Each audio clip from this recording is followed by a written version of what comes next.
విజయ dairy పాడి రైతుల పరిరక్షణ సమితి సంఘం ఆధ్వర్యంలో తార్నాకలోని విజయ భవన్ వద్ద రైతులు ధర్నా చేపట్టారు. 15 రోజులకు ఒకసారి పాడి రైతులు బిల్లును చెల్లించాలని, లీటర్కు ₹5 ఇన్సెంటివ్ ఇవ్వాలని డిమాండ్ చేశారు. పాత బకాయిలు వెంటనే చెల్లించాలని కోరారు. దానా కొనుగోలులో విజయ డైరీ సకాలంలో స్పందించకపోవడం వల్ల ప్రైవేటు వ్యక్తుల వద్ద కొనుగోలు చేసే పరిస్థితి నెలకొందని తెలిపారు. లీటర్కు ₹4 ఇవ్వాల్సిన ఇన్సెంటివ్స్ పెండింగ్లో ఉన్నాయని, కొత్త ప్రభుత్వం వచ్చాక లీటర్కు ₹5 ఇన్సెంటివ్ ఇస్తామని హామీ ఇచ్చారని తెలిపారు. ఇన్సెంటివ్ విడుదల చేయాలని ఎండీకి వినతి పత్రం కూడా అందజేయడం జరిగింది. పెండింగ్లో ఉన్నాయి. దానివల్ల పాల సేకరణ చేస్తున్నటువంటి అనేక మంది రైతులు తీవ్రమైనటువంటి ఇబ్బందులకు గురవుతున్నారు.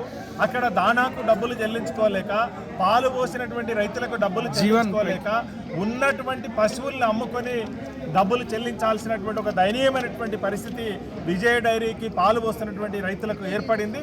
తక్షణం ఈ 4 బిల్లుల్ని వెంటనే విడుదల చేయాలని చెప్పి మేము కోరుతున్నాం.